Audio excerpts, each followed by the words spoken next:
Hi, I'm Jesse Hirsh, and welcome to another episode of MetaViews. Recorded live in front of an automated audience, not to mention some living goats. And I'm thrilled today to welcome back Jason Willis-Lee, which by default, Jason, you are now our European correspondent. I have extended some interviews to some of my other European friends so we can alleviate you of covering the entire continent. But for now, by default, we are calling upon you in this very crazy moment in history, in news, to help us keep an international perspective, to help us make sense of what's going on. And because you are a return guest here to MetaViews, I don't really need to spell out to you how we work, but I will tell you that in the time since you joined us last, I've kind of started adapting a little bit of a game show feel to the way in which we do these segments, although as we start with the news, you know, the game show side doesn't really apply to you because you've already played our game and won previously. You're a returning champion, as it were. So you know that part of the purpose of our news segment is to promote MetaViews. And today's issue, on a technical level, we're talking about backdoors in government, partly because I wanted to write about the UK's demand to Apple that Apple give them access to their encrypted files and encrypted communication, which I think is a really interesting policy, especially coming from a Labour government. But of course, Jason, the real reason we have our news is to throw to our guest and say, you know, what have you been paying attention to? Last time we did this with you, you mentioned Podfest, which I thought was fantastic in terms of an example of news. So you've already set the bar high.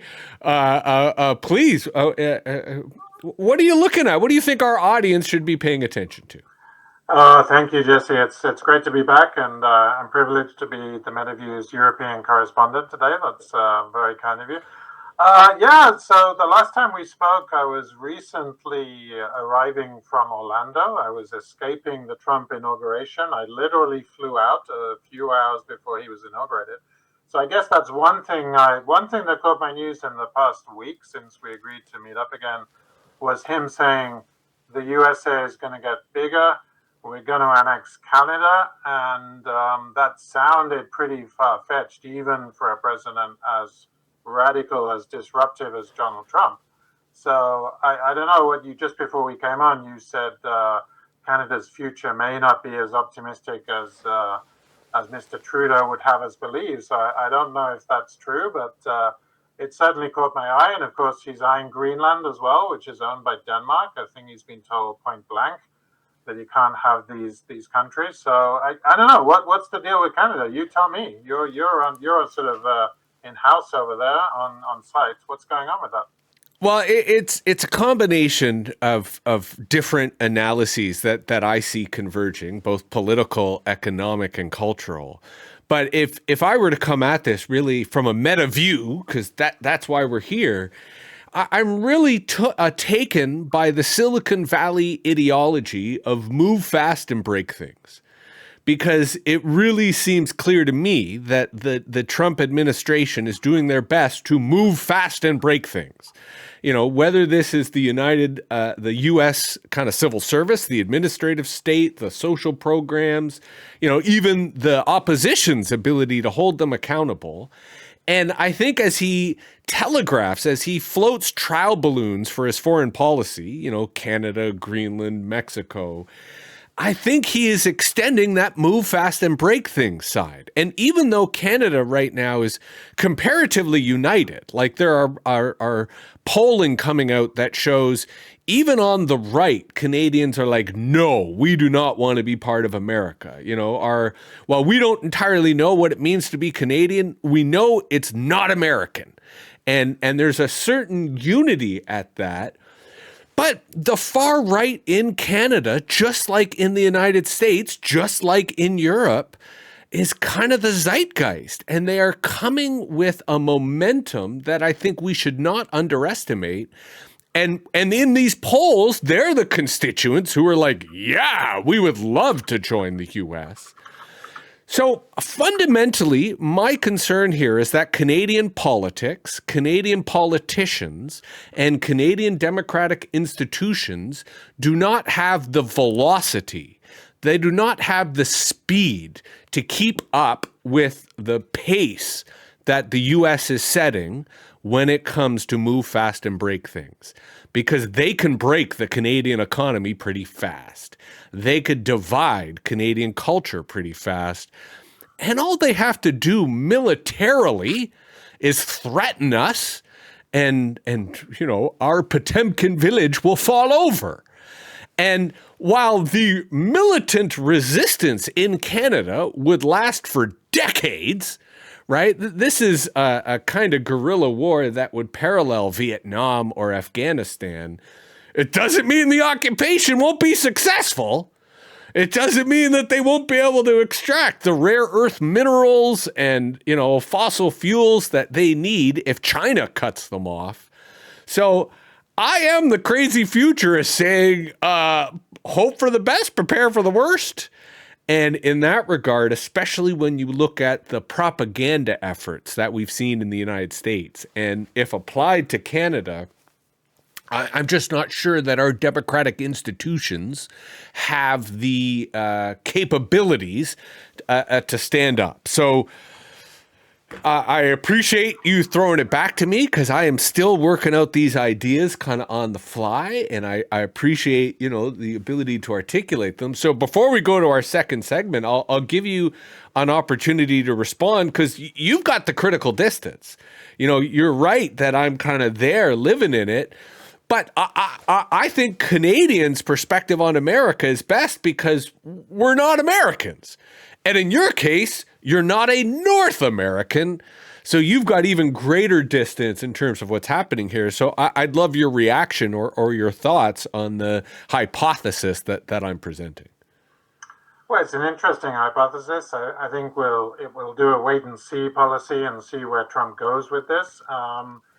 To be honest, I'm not over there. I'm over in Madrid, so I'm a little disconnected from all this. I mean, when he says these wacky things, it does catch my attention, but it's very superficial. You mentioned zeitgeist, and I think zeitgeist is something that is everywhere. Zeitgeist is a kind of mixture of political tension, economic challenges, evolving social values, and in Spain has a zeitgeist as well. We're doing housing, we're doing recovery after the Valencia flood, so budgeting is an issue.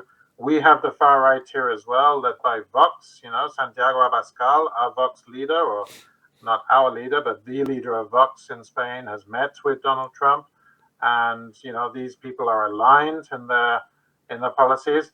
And the Catalan and the Basque independent movements, these regions of the country which are a bit on the periphery and have been historically problem rife for decades. I heard on the news just today, and I told my younger daughter, look, the Basque Country are allowing ETA terrorism to be on the A-level, the school leaving syllabus for the first time. And schools will not be preparing the content this year, but it will be for next year. And that's a big thing, putting ETA terrorism in such a sensitive and hotspot as is the Basque Country. So that's the kind of the zeitgeist I see in Spain. Jesse, you mentioned that word, obviously a German word with German connotations. But here we're worried about housing, we're worried about budgeting, we're worried about infrastructure. Same as the UK. I'm again a little bit disconnected from the UK just because I don't live there. But I'm pretty clued up to Spanish politics. I've ordered a Spanish passport after 25 years because these people, man, they don't have they won't let me vote. They take my taxes, they open up their hands, they take thousands of euros from me each year on my taxes, but they won't let me vote. That is in the national elections. They let me vote in everything but the national elections. I can vote for the mayor, I can vote in the Europeans, I can vote in the local Community of Madrid elections, but hey, I want to vote on the big stuff, the taxes and that kind of stuff. So there I am waiting for my passport about a couple of years after I've ordered it. Who knows if it's going to come or not? And I want to come back to this only because I've got a bunch of questions, partly because, to your point, Spain always seems a little displaced in the historical timeline. Not necessarily unique, but on a different pace or setting, a synchronization even when it comes to the rest of the Western world. But of course, our second segment of every MetaViews, which weirdly the scene didn't change, so I'll press it again, is WTF, or What's the Future? And again, this is where I try to keep our focus within MetaViews on a future-centric kind of perspective under our slogan that there is nothing inevitable, provided you're willing to pay attention.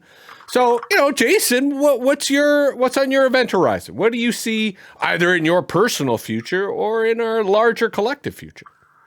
Well, I think my personal and professional future, I'd like to get more into consultancy. That's what I'm trying to do. That's why I'm going on shows. I'm drawing attention to my brand, my offer, and I get to hang out with cool people like you, like yourself. So that's pretty good. In terms of my personal future, I just got to keep on beavering away. I've got teenage kids in school. My younger daughter has another 2 years this year and another 2 after that. So, I've got to keep some money churning in. It's difficult to know. Future painting, I think, is part of what we do in personal development. You can paint the future for someone and say, hey, I can take you from point A to point B. And, I've been in this space for a couple of years, Jesse, and it's painful to see how many people are stuck. Their sort of mindset is stuck, and I know I can help them. They clearly want to work with me, or they look at me and they think, hey, this guy seems pretty interesting. Maybe he can help me. And then when I come to sell them a package, or they're nowhere to be found. They're just completely lost. So maybe I'm not doing the future painting right and telling them exactly, or maybe they're just stuck. But it's something a couple of prospects I have last week or so. I just go after them and I say, hey. Dude, you are uncoachable. I don't know if I can help you because you are just, stuck. You can't even come on a call with me for 1 hour. Just give me an hour of your time to come on a call. So, I think people, it's much easier to maintain the status quo, Jesse. It's much easier just to keep on doing the same thing and not really intentionally map out your life and not go to work and just get these 3 big rocks done. I always have in my mind a sort of picture of my day before I started of what I want to achieve, and then the day can run away from you. Of course, you get distracted, your wife calls, or a friend comes in, or an email. A million things can happen, get distracted. But you've got to have this intentionality that starts on a Sunday night for me when I'm mapping out my week and looking at the calls. And, Tuesday, you were the only call on my diary for today. So that was pretty cool. I got a good morning's work done. And but I do think a lot of people are just chugging. They're just cruising. They're cruising for a bruising. So let me respond with 2 things to that, because I really like what you said. And the first is, I think within the culture of entrepreneurialism, and Harriet in the background here is clearly agreeing with me, that one of the things that's neglected at the peril of entrepreneurs is how central social work is to the entrepreneurial activity. Because to your point, you're not just selling to your clients, you need to help them open their mind. You need to deal with their anxiety. You need to deal with whatever obstacles they have, which are often social and emotional. You have to deal with them before they're ready to buy. Now, corporations do this with advertising, because we forget that advertising is primarily emotional. And the primary purpose of especially brand-based advertising is to impact the emotional state of the consumer. So whatever bullshit that they have in the way of establishing a relationship with you, you can address that, right? And that's where companies at scale can do this in a way that entrepreneurs just don't have those resources. We can't spend money on advertising the way that others do. So what I've found, and I've seen this in other entrepreneurs, although again, this is where I'm critical of kind of the entrepreneurial literature and the entrepreneurial culture. you kind of got to be a social worker. You got to hold the hand of your client. You got to help them with their issues. Like, again, Harriet is in the background going, preach, brother, preach. But, I think this is something that the entrepreneurs who recognize the amount of hand-holding, who recognize the amount of emotional work you have to do in addition to the marketing, in addition to the professional development, the business development, that is the path to success, because I share your vision of futurism, that it's not a rigid strategy. It's a map. It's a plan. And if you don't get to where you're going, that's okay. But you need a plan. You need a map. You need a vision of where you want to go. Otherwise, you're going nowhere, or you're going in the wrong direction. So I loved your answer there. And this is where I'm sort of saying I share your frustration in terms of business development and product development. And that's where I found, and I have parents who are psychologists, so that's where the bias is here, that there is a part of social work that really has to be part of that in terms of acknowledging that there are emotional obstacles, there are, psychological obstacles that as entrepreneurs, it's kind of up to us to deal with, because there's no one else who's going to deal with it if we want that customer to not only buy, but commit to the long term, right? And be a stable client, or even a stable relationship that refers other clients. And, that I think is an unorthodox approach in the kind of market we have now. And we could circle back to this in our larger conversation, but I do want to get into our feature conversation, since I have, for the time being, and you have consensually accepted to being our European correspondent. And, I wanted to start with the UK, which you can sort of, we can skip over this if you don't feel particularly comfortable commenting. But the reason I wanted to start with the UK is, for us in North America, UK is really the bridge to Europe, right? And on a political level, on a cultural level, and especially on a policy level, because of the Five Eyes Alliance, American and Canadian governments are often closely aligned with the UK political culture and political regime. And I say this because it feels like the Labour government under Starmer is kind of leaning right, because they see North American politics leaning right, even though, European politics is much more heterogeneous in terms of the diversity of views and parties, at least I think. So if you wouldn't mind us starting on the UK and just give us your meta view, your kind of a surface level impression of what's going on there, and how you think it relates both to North American politics, but also European politics, given Brexit and the way that the UK is kind of reevaluating how they relate to Europe, generally speaking. Well, I think there are two major points, Jesse. Number one is the common language.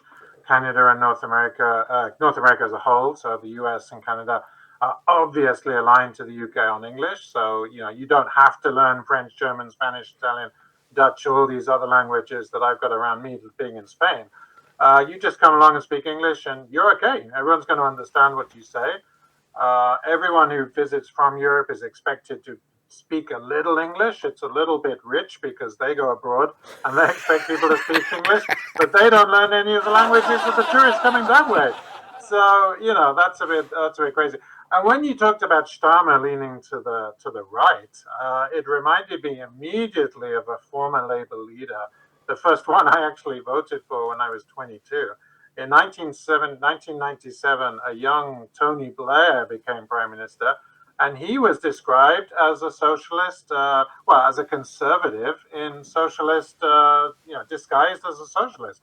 And it's true, indeed, Jesse, his economic policy was more right-wing and Thatcher-esque that's why he was so unbeatable. It's why he creamed the elections in 97, 2001, and 2005, three outright majorities. The guy could do no wrong. And then he set down power 2 years later, and he went out in a blaze of glory after 10 years. The same thing that Thatcher should have done in 1987. She could have left 3 years earlier, and fortunately she was kicked out by her own colleagues. So I think there is historical precedent in Labour leaders leaning to the right. As for Starmer, he's a bit of a bureaucrat. He's a former public prosecutor. The only thing I knew about him before he was elected is that he was in a golden opportunity to nab a horrible BBC presenter called Jimmy Savile, who was turned out to be a terrible, terrible paedophile. Thousands of people abused. Starmer was in a position possibly to get him, and he didn't. He was kind of let through the net.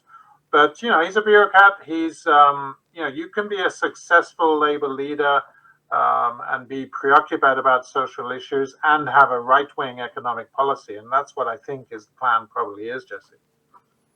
Well, and I initially tried to actually book you for another podcast we do called Red Tory, which kind of riffs off that concept. We record far too late in North American time to really accommodate you. But in the future, I suspect we will be able to record earlier. And I would love to have you on for similar purposes that we have today. I would love to come on. Thank you. One other follow-up on the UK piece, because you alluded to it and it caused our automated audience to laugh.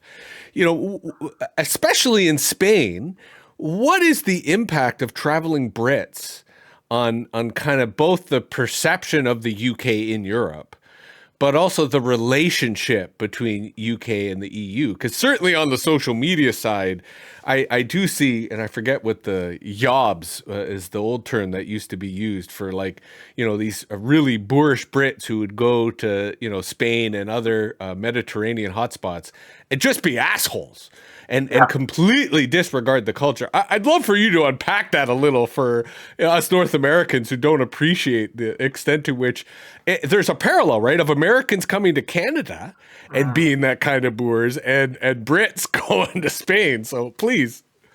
Yeah, so those boorish Brits are the typical yobs, the football hooligans. They will be hitting places like Benalmádena, Benidorm. On the East Coast, they will be hitting with a vengeance. Some of them engage in very death-defying practices such as balconing, which is, taking hallucinogenics, thinking they can fly, trying to hit the pool and ending up killing themselves because they missed the pool by quite a way. So that kind of activity has actually led some hotels in the Balearics and the east coast of Levante to sign disclaimers that they will not engage in balconing because there have been some ridiculous, if people are on drugs and flying off balconies, it's not going to end well. Let's face it, Jesse, it's not going to end well. Sensible people like you and me would look askance at this kind of practice.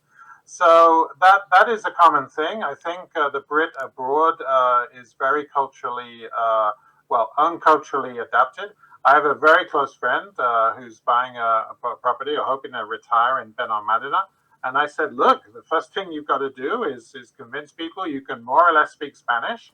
So on a scale of 0 to 10, where 10 is fluent and 0 is total lack of any, you can't even say hola que tal. I said, let's try and get you to a 5 or a 6, and he's doing pretty well. He's hitting his Duolingo, he's hitting his spots on Duolingo, he's doing well.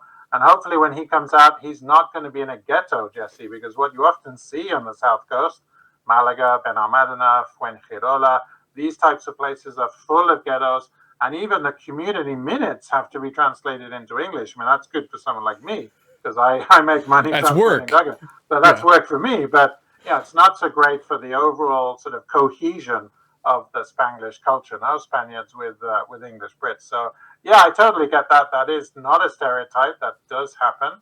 And those pockets of Spain, my community is 300,000 people, Jesse. We're mainly in Madrid, as I'm speaking now, Barcelona, and the Costa del Sol and the Costa del Luz. Now, I'm not a typical Brit. I had an Asian mother from Sri Lanka, but most Brits are pale-faced, slightly pale-faced people, and they don't understand sun. They go out in the sun for a couple of hours, no sun cream. They're completely burnt after a few minutes. I mean, this is not fun, Jesse. Just looking at it is painful, much less actually doing it yourself. Well, so, and let us also, since you have a medical background, the skin cancer implications of that are, I think, irresponsible, but go on.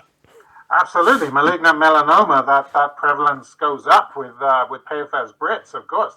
So, yeah, that is very much a stereotype. I think, there is a double standard. As I say, Spanish tourists or European tourists are expected to speak English, but they don't reciprocate when they come over. They kind of expect everyone to speak English. So there is an integration problem. and those ghettos. If you want to get, the first thing I did when I came to Spain, I would say I spent a good couple of years learning Spanish here, and I was fluent way before I felt comfortable living in the country with the culture and the attitudes to food, to sex, to family, and all these things that you have to kind of get a feel for when you move. When you move to another country, it was a big thing. When I moved out, I was 24 and a half. I was on a stool crying because I was afraid of leaving my support system, which were my two flatmates, close friends at the time. And I was visibly moved by coming out. So I think it is a big thing if you do expatriate yourself. And I came out for linguistic reasons, and I made Spain my home. My family is here. My daughters are here. But I still feel very British, Jesse. I'm still, English at heart. I've got my expat communities. I've got my British friends, and that's an important part of growing up and being part of feeling part of a community. Well, and to your other point, I think what also distinguishes you from other Brits is your commitment to languages and your understanding that language exists in culture. So if you really want to understand the language, you have to understand the culture. And, before we segue to really have a deep dive into Spain, an interesting anecdote from Canada in terms of our languages and how it gets messed up. In English Canada, especially in Ontario, for, I'm sure, really corrupt and colonial reasons, they would teach us Parisian French. Right? So they would teach all the Anglos how to speak French if you went to France, which is completely different than Quebecois. And so if you go into Quebec speaking your Parisian French, they're like, get the fuck out of here. Right? Because you are not speaking their French. And it particular, the slang, the vernacular in Quebecois French is so impenetrable.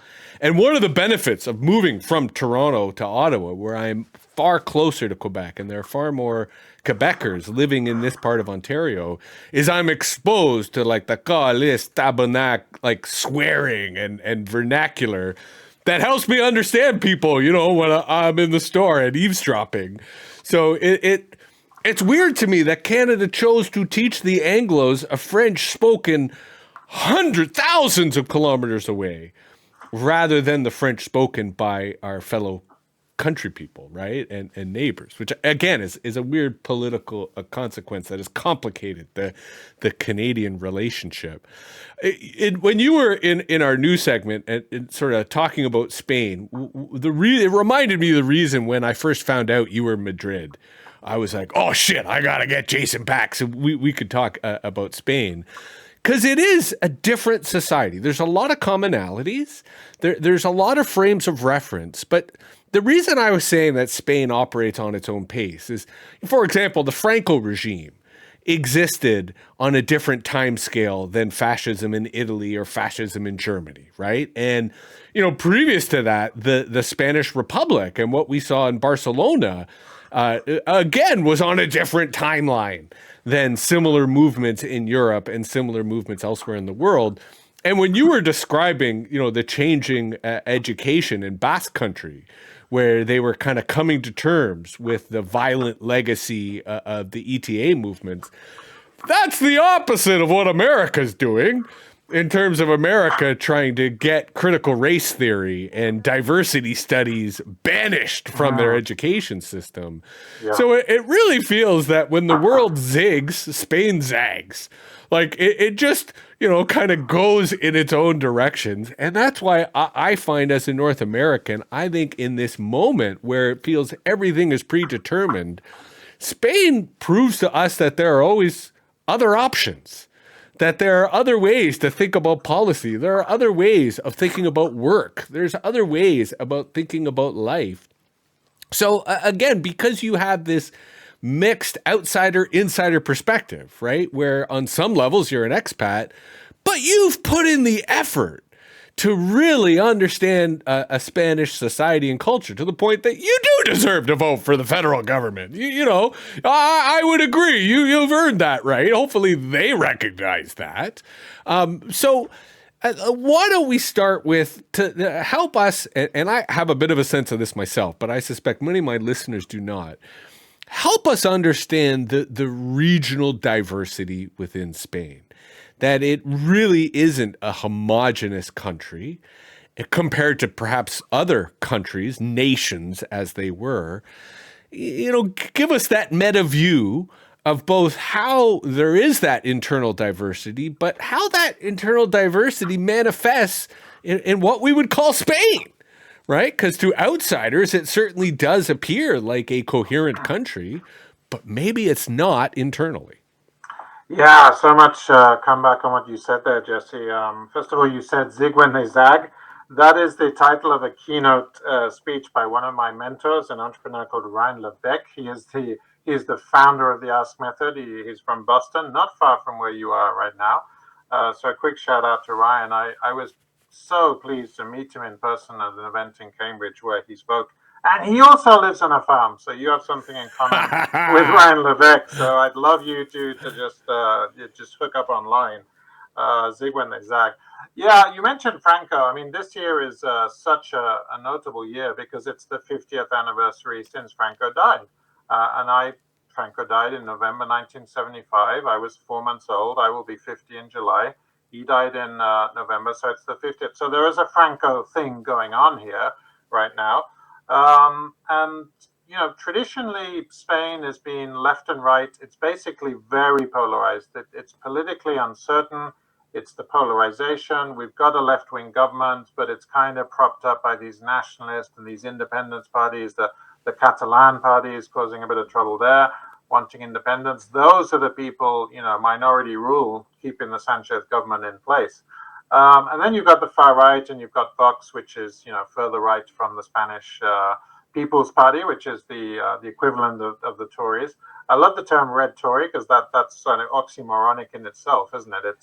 It's someone like Starmer, someone like Tony Blair, a conservative in socialist clothing. I love that term you've coined for the new podcast. And to be clear, and to be clear, to affirm your point, I love oxymorons. I love things that make people go, "What? I don't get it," and it forces them to think. Sorry, please continue. No, I love, as a linguist, I love oxymorons as well. I mean, that's a linguist's dream. So yeah, Spain is basically ruled autonomously. So to understand Spain, you've got to understand the geography.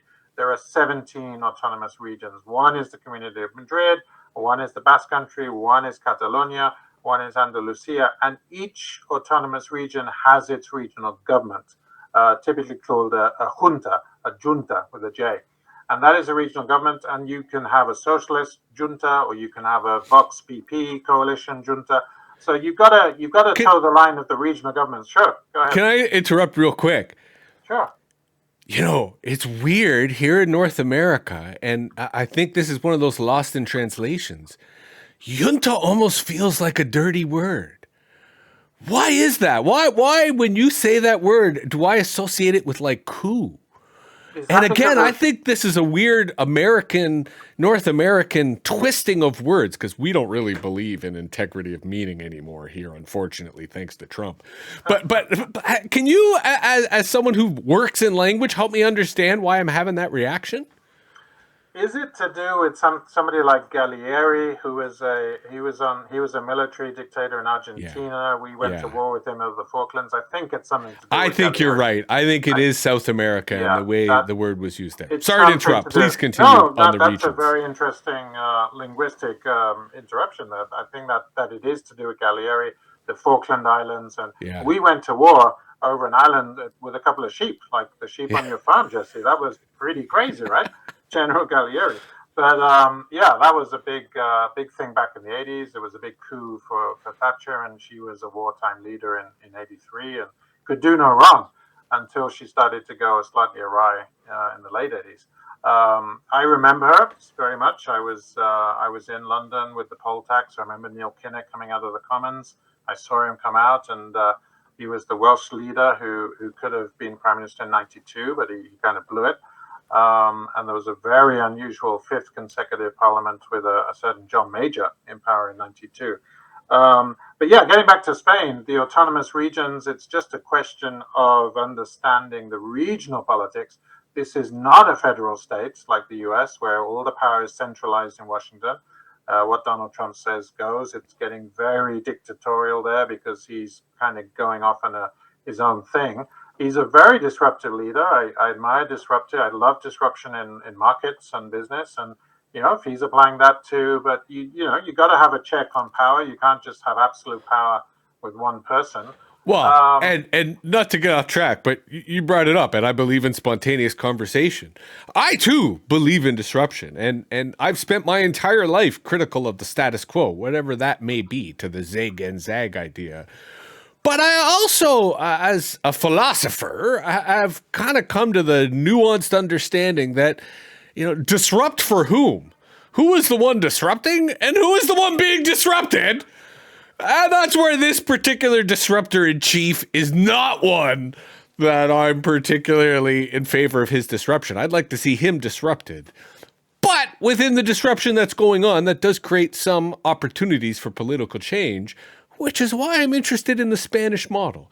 But you were alluding to, I think, something that is lost on North Americans, which is that Spanish is not the same kind of federated state in the sense that these regions have genuine autonomy. Sure. As an example, and I say this because I partly know where it started, but I don't know where it ended. Talk to me about the conflict between Catalonia as an autonomous region and the federal government in terms of the way in which the federal government imprisoned many of the leaders of the quote-unquote illegal independence referendum that they held in Catalonia like 7-8 years ago or something like that. Give me that as a snapshot of kind of the tensions that exist in Spanish politics. And to your point, now that the Catalonian independents are holding up the federal government, how has that been resolved? Like, have the original leaders gotten amnesty? Were they released from jail? Is, the guy taking amnesty in Belgium who was elected to the European Parliament, is he Puigdemont? Is he allowed to come back? Again, assume that most of my listeners have no idea what I'm talking about right now. So still give us the meta view, but indulge me in bringing me up to date on where all this stands. Yeah, you're very well informed, Jesse. So the seven politicians were jailed for high crimes, for sedition and treason and all kinds of serious things. They have been pardoned. As amnesty has been given. They've been. That was the 1st of October vote in 2017. So there were people, voting illegally because this wasn't a constitutional referendum, but they sort of rigged it up and it looked pretty good. And a lot of people are in favor of Catalan independence. So the Catalans, what they want is their own tax system, their own army, possibly even an own currency, or was that Scotland when Scotland wanted to break off? It's very difficult breaking off and doing these things independently, as Scotland found, I think, in the referendum back in 2015. Quebec, I think, is another region which was getting very, getting very individualist. Is that right? Let me just flag that for future conversation in this episode, because I think we should talk about Quebec, given what I talked about in our news segment about the future of Canada. Let me just flag that so that we come back to it. But please continue in terms of the Catalonian Spanish tensions. So as you rightly said, Carlos Puigdemont, he was exiled in Brussels. He still lives in Waterloo. He's funded by the party in Catalonia. He is not allowed to come back. And if he does come back, he will face some problems with the Justice Administration. He did come back for the inauguration of Illa, one of the socialist presidents who's now in power, regional president of the Autonomous Community of Catalonia. And there was some theatrics where he sneaked off in a car and somehow got over the border and they lost him. And he was actually helped by the police, Jesse. There is a Catalan police force called the Mossos d'Esquadra, and one of those people or two agents actually helped him get away. And you need the complicity of the law enforcement agency. If you're going to dodge the cops, you've got to get out. Wow. And that's what happened. And to your earlier point about the October 1st referendum, there were conflicts between the Mossad and, I shouldn't say Mossad, that implies Israeli intelligence. Sorry, how should I pronounce the regional Catalonian law enforcement? Mossos d'Esquadra. So there is tension between them and the federal police as to whether they should shut down the referendum. Yeah. And that made it clear to me that there were obviously sympathetic forces within the regional police who were pro-independence in terms of Catalonia. Hence why Puigdemont would get the support to, get in and out of Catalonia without being detained. That's it. That's exactly what happened. So, this is still very much a hot topic, Jesse. We'll see if he comes back. I think people are slightly tired of this topic now. But this tensions were rising high. I mean, I've met people who would be defending ballot boxes with their bodies, physically defending the ballot box. So this is a very, North Americans who've lived there since the 70s. One of my colleagues was telling me this just before she sadly passed away. But it was just before I was going into a conference in Girona. She was telling me a story of how she corresponded with these prisoners in jail, and she was very into it. And I personally am not. I look at politics from a slightly looking glass outside. I wouldn't be involving myself in conflicts or physical violence of defending a ballot box, for example. So it remains to be seen how this pans out. But the amnesty given was certainly very controversial. The left-wing government gave them amnesty; they were released, and the right-wing party, the opposition People's Party, conservative right-wing party, equivalent of the Tory party in the UK, didn't like it, Jesse. So there was a lot of noise. It did come across to me as to your point, an observer, as transactional. Right, that previously the socialists were either indifferent or opposed to Catalonian independence, but when the thin margin that they needed to form the government, they realized that they needed that support and they could buy that support with the amnesty. I'm not disparaging or criticizing that. That's politics. But it did seem transactional rather than ideological. And I've had the pleasure of going to Barcelona twice. And the first time I did, I was a guest of the Catalonian auto cluster. So it's funded by the regional government, but it represents the auto industry around Barcelona, which is heavily integrated with Europe because it's not so much independent auto companies, right? It's Seat, which is owned by Volkswagen, and lots of other suppliers that work there. But all the people I spent with during that trip were all pro-independence. And it was fascinating to me to learn about their perspective. And what I found, not contradictory, but dare I arrogantly say wishful thinking, is they were all very pro-EU. Like they believed in their mind that they could obtain independence from Spain and join the EU and be part of the EU community. And I thought that was a little naive. Like it kind of struck me that the member states of the EU would be threatened by one of their states having a region separate, more so than they would the idea of having Catalonia as an independent partner. So that's where I started criticizing or being critical of the efforts that were underway. But I ended up meeting quite a different bunch of people who believed in Catalonian independence. So I was interested and followed it from afar, but lost touch as the passions, as it were, started to peter out. And I think this is where I want to come back to a question.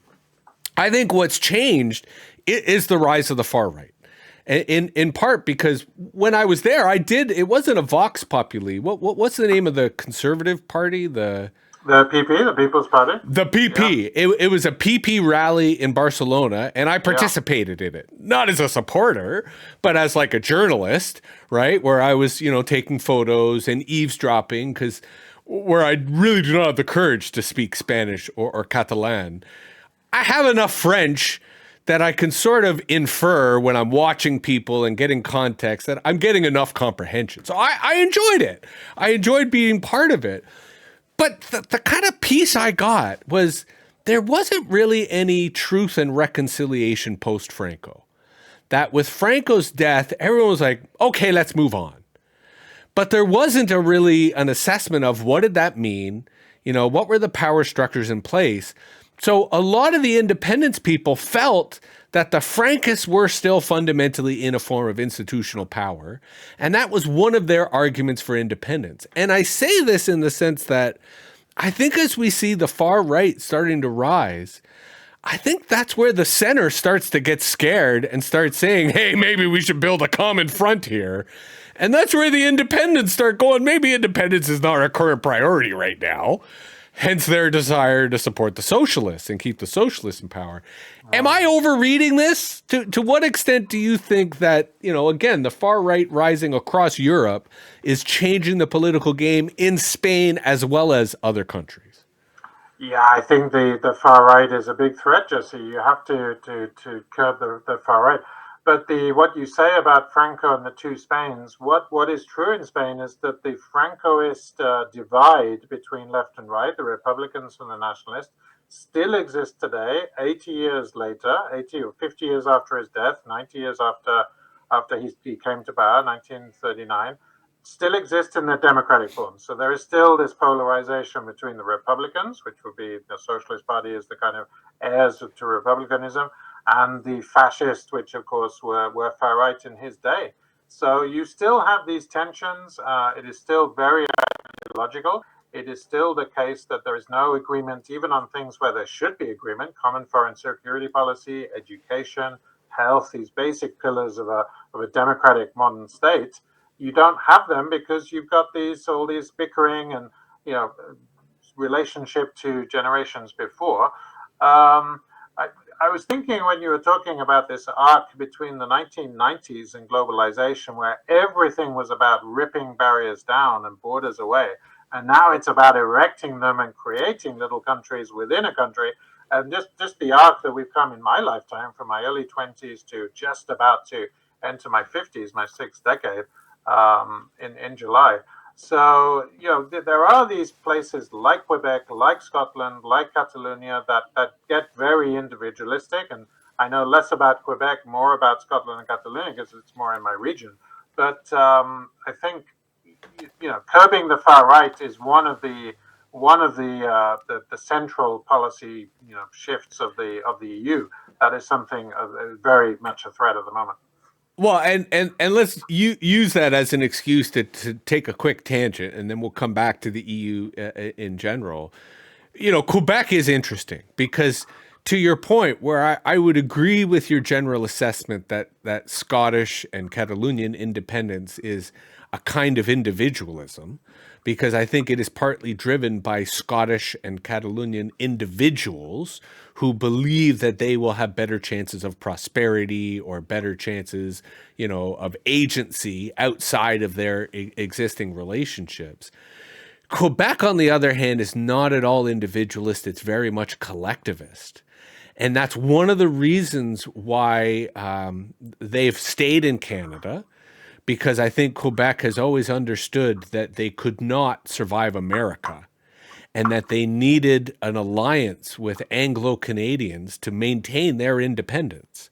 Because Quebec is a very insular society, because part of the reason that Canada as a whole is prone to MAGA thinking is we have had tremendous immigration, and we need tremendous immigration because we're an aging society. We're an aging society with social programs that don't really have the young people to pay into those social programs. So we have to open our borders to make sure that as an aging society, our workforce doesn't crater, that we can afford to have the social spending we have. There are, like, Toronto loves that, right? There are lots of parts of the country which are very pro-immigration. Quebec, it's been controversial because on the one hand, Quebec has been pro-francophone immigration, because if they can attract francophones, that allows them to expand their cultural footprint in the continent. But a huge segment of Quebec society is racist, if not xenophobic. And a lot of francophone immigrants are people of color. Right? They're Africans. They're East Africans. And this is where, as well as South Asian, because France's colonies in South Asia have also had some interesting dynamics in Quebecois society. So there's a real tension in Quebec right now between a collectivist, what they call the pure langue, the original language, right? And the new Francophones who are part of that society, all of which now is complicated by the threat coming from America, right? And the fact that America is going to really put pressure on the Anglophone-Francophone relationship in Canada. But also, and here's the other complicating fact, Quebec's economy is overwhelmingly export-oriented on so many different levels, from advanced manufacturing to natural resources. So if America attacks Canada economically, Quebec is hurt more than almost anywhere else in Canada. And that would incentivize Quebec to make a deal with America saying, you preserve our language, you preserve our culture, and we're ready to fuck Canada. So it's a complicated political landscape to the point about different regions and different priorities and different dynamics. You know, right now in Quebec, it is illegal to have any sign in English, right? They have defied federal bilingual policy and enforced their own arguably unconstitutional unilingual policies. But Quebec is not a signatory to the Canadian Constitution. So they can't actually be held accountable for, like, so it's complicated. This is why you're correct to put them in the same pool as Catalonia and Scotland and Quebec. And the relationship between Catalonian independence and Quebec sovereigntists is very close. Like, they do a lot of exchanges and a lot of policy work. But Quebec is different. And I think the reason they've been always unsuccessful at independence is it's just too complicated. How communist is Quebec, Jesse? Because you talk about collectivization. How communist is it? Excellent question. In the 60s and 70s, very. And the Péquistes, the original Parti Québécois, which was the original independence movement, was hard left, right? Very communist. That generation of Quebecers died, and their children really did not pick up their flag. There is a very powerful grassroots left-wing movement, because it's not united, right? Like, the anarchists in Montreal are notorious globally for kicking the Montreal police's ass anytime they want to. And to your point, the institutional socialists and communists in Quebec have some power in the unions, but the political power of the left in Quebec has been decimated. It was, to use your point, the red Tories in Quebec that have been very successful. They are left-wing culturally, right-wing economically. They believe in social programs and in Quebecois culture, because Quebec cultural industries are very strong because of the subsidies that come from the Quebec national government, as they call themselves. They don't call themselves a provincial government. They are a national assembly because they believe themselves as a nation. But the politics has aligned itself with the export-oriented industry, and it is a very right-wing government with left-wing clothes, to use the Tony Blair analogy. But there is a very strong young left-wing movement in Quebec that I would never underestimate, given the opportunity, i.e. American existential crisis, that they could be a big player. Because they have been historically, they're just not currently electorally, because they're much more interested in outside of electoral politics in terms of social movements. Again, I'm digressing, but it is an interesting and relevant digression. But I think Quebec's future is as equally uncertain as Canada. But again, the point I really want to reiterate, Quebec politics requires nuance and complication, and we are in an era in which nuance is just not compatible with contemporary politics. Like, there is very little nuance in our politics today, and that makes politics outside of Quebec very difficult to connect to Quebec politics, and it makes Quebec politics very, very insular, right? They are a self-contained political environment. So I want to throw it back to you in terms of Europe, partly because I'm conscious of our time, and I want to draw to a close only because I have a very tiny bladder, and my audience, generally speaking, has a short attention span. Although I think we've been very entertaining today, and I think we've been holding on to that attention span very well. But I want you to scale up our conversation to Europe. Only because I thought we were talking about the far right. That is where I think Europe is having its own existential moment, and I'm not sure the way Canada, I don't think, is prepared to handle America. It's not clear to me that Europe is prepared to handle the rise of the far right. So Jason, what's your take here? No, I think that's an accurate assessment, Jesse. That's accurate in Germany. It's also accurate here. I mean, the far right is a presence for sure. It is something that is on the rise. It is not so much on the rise that they're going to take over a national government. That is not. It's still very much a minority party. But hey, getting 50 seats in a national parliament such as Spain, that's a big deal. It's a big deal. It splits the right in two, and the right is forced to to choose between the more left-wing parties that are in government, the more mainstream center-right parties, center-left parties, and the far right. So there is this very interesting polarization going on between the communists and socialists on the one hand, and the conservatives and the far right, the fascists on the other hand. I think it's a watch this space issue, Jesse. You need to watch what's going to happen. I'm thinking about Germany, and there's a new guy on the block there. I think he's called Merz. And there's an election with the guy, the Schultz guy seems to be out, and the new guy is very much in. So, there's rotations happening. I agree that the EU is not ready to let the far right rise so much that it will get some real power to wield.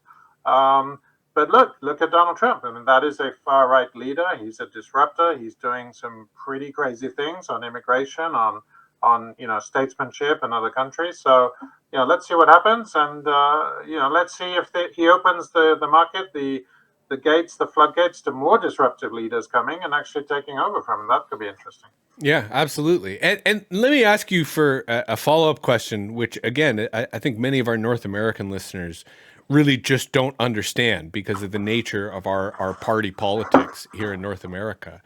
When a far right party gets 50 seats, they're not just getting a voice in Parliament.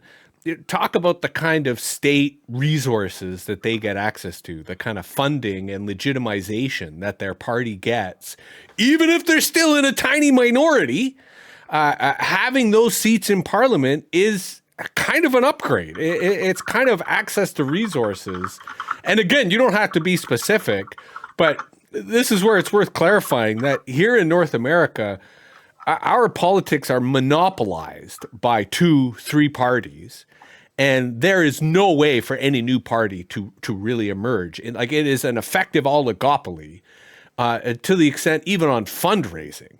So again, help our North American listeners understand the nature of how representation works in European parliaments, both local, scaling all the way up to the EU. So that's a good question. So there is some legal and institutional support. So these will be electoral commissions. These will be proportional representation systems. These will be quota systems. But as you say, financial support is very difficult. So there are things like crowdfunding campaigns. There are donations. There are NGOs and international grants, because public funding is very difficult.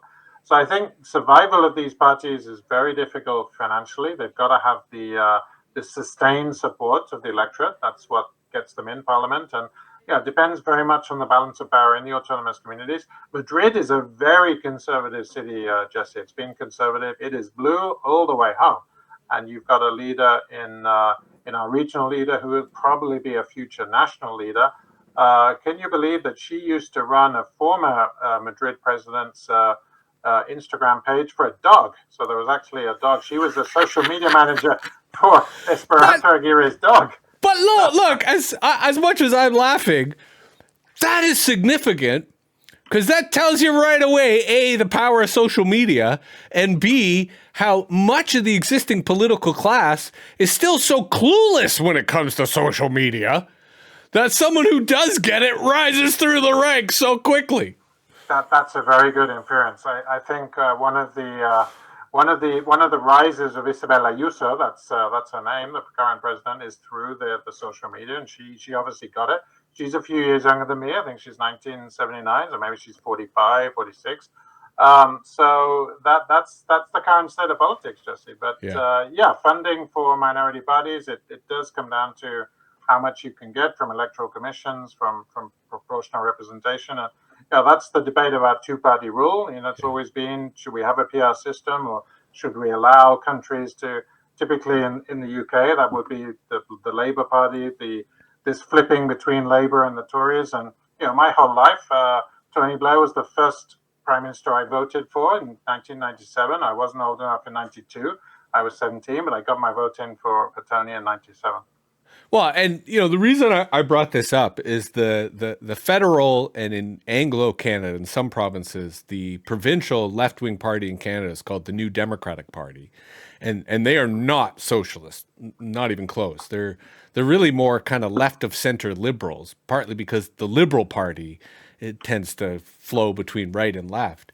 But the NDP would not exist as a political entity if they didn't have the budgets that they get for staffing as a consequence of being in parliament, right? Like their lifeline as a bureaucratic structure, as a party apparatus, exists because they don't get corporate funding, and there really isn't a lot of union funding here in Canada. And they've alienated themselves from grassroots movements, so their crowdfunding ain't going to really be that successful. So really what sustains them is the parliamentary budgets that they get to kind of keep going. And then we also here in Canada, unlike the United States, we heavily subsidize electoral campaigns by political parties. So while we have some corporate funding and some individual contributions, it's fairly limited and fairly restricted and regulated. And a lot of taxpayer dollars subsidizes party kind of campaign funds. So it really skews who gets to be part of the political debate and how that political debate happens. The same way that in America, it's money that skews, right? What political ideas get to be floated. And because one of the things that I'm talking about in Red Tory in our other podcast is my frustration as someone born in 1974 is that my entire life I've had ideas that I would love to see debated. I don't mean accepted. I don't mind if they're dismissed. I just want them on the table to consider them. Right? And here in Canada, we have so marginalized any types of debates that could get creative, that could be brainstorming. That's why we're fucked. Because we've locked ourselves into this narrow little colony mentality that now that the empire lusts over our natural resources and our territorial land, I really fear for our future. Now, as you know, Jason, I like to end every MetaViews episode with a shout out. And while I will certainly encourage you to come up with a different shout out than how we started, I want you to remind me of that guy in Boston with a farm, partly because in the flow of our conversation, my brain, it's often difficult for me to retain such information. And even though I will re-listen to this podcast as I'm doing my farm chores, let me type his name into Google now so I don't forget. Yeah, what a great reference. That is Ryan Levesque. I'm going to put his name here, Ryan Levesque. Got it. And Ryan is the founder of the Ask Method. I mean, everything we know about market research and online quizzes is down to Ryan and the Ask Method. And he's just sold his company iBuckets to a bigger company called ScoreUp in the UK, owned by an entrepreneur called Daniel Priestley. And oh man, I'm a big fan of Ryan. He's a pretty short guy, but he's super smart. He's got a beard and glasses, and he's just super likable. And he spoke about the zig when they zag, this idea of just going the opposite current, as if you're an investor. When everyone's investing this way, you don't go with the herd, you go against the herd, against the current, swim against the current. And he gave a fantastic keynote back in November, and I really enjoyed talking to him. And people brought his books along. And so if you can connect to him and say, he probably remember me. We connected online and we've corresponded. So, yeah, that's a great, he does masterminds in Boston. It would cost you, maybe set you back about $5,000 to do a couple of days, 2-day mastermind with him. But it's worth it. I think if you go there and you've got that kind of purchasing power, that would be amazing. The first thing you should know about farming, and we could definitely talk about this in a future MetaViews episode, because of course, as our European correspondent, although as we were talking, my friend in the Netherlands has just gotten back to me. So this may be your last time as our European correspondent. You may be our Southern European correspondent when we have you back on MetaViews. But we will definitely have you back, and I will give you an opportunity then to talk about farming, because it is something clearly that draws your curiosity. And the nature about a farmer, unless you are as successful as Ryan Levesque in terms of selling your business, is you are land rich, cash poor. Because, the liquidity, any liquidity I have tends to be eaten by my animals and goes into our general operations. And I'm not going to reach out to Ryan just yet, but I am subscribing to his newsletter because it looks absolutely phenomenal. It is. So I'm a reader. He's very, very good. I'm really glad you've brought him to our attention. And maybe in the future, when you next connect with him, you can facilitate the inter-farm dialogue. I'm the kind of person where I hesitate to reach out to people with as much profile as him, only because I'm more interested in building a kind of a peer-to-peer network as we are doing today. That people like yourself who are much more accessible, much more, I think, engaging. Not to say that Ryan's not engaging, but I'm sure he's in demand in a way that would make his engagement limiting. Versus I love that you have an hour to give me when I ask, and we can get into really smart and engaging conversations. But I will give you another opportunity, Jason. Is there anyone else that you want to give a shout out to, since technically you did give that Ryan shout out earlier in the episode. So I do want to give you the chance here in our official segment. If there's anyone else you want to say, hey, here's who you need to know about. Thank you, Jesse. So I'm definitely sending this episode to my friend Anna, aka Anna Banana, or Rumi. She is my former roommate. She's from Quebec. And I hope she listens to this because I'm thinking of her. She is Quebecoise. And, she used to speak with that Quebecois accent, and I speak fluent French, and man, I was having trouble understanding what she was saying. I've got to tell you. And I was out in Montreal in 2004 for her wedding, and I had an amazing time. She's a good friend, and I hope she picks this up. So, Anna, if you're listening, this is a shout out for you. Right on. Right on. And, just as on some level, we are at some point going to talk about me coming to Madrid or us meeting up in Barcelona. But if you do ever make it to Montreal, I'm not that far. I think I'm technically closer to Montreal than I am Toronto. Although Montreal has fucked up traffic too. Oh, that's another city where, for reasons of the mob, actually, organized crime, their infrastructure is in a sordid state. And maybe they got that in common with America as well. Thank you very much, Jason. This has been another fantastic MetaViews episode. I really don't want to jinx myself, but we're on a hot streak. We've been hitting them out of the park pretty consistently, which for my sanity is so important in this time in which authoritarianism seems to be making a comeback and fast. So thank you for joining me, Jason. Thank you for joining me, members of our audience, maybe Anna, if you're listening. And, we'll be back soon. We're on the socials. We're on podcast networks. We're on YouTube. So please connect with us. Send us your feedback. And we hope to see you soon. All right. Take care.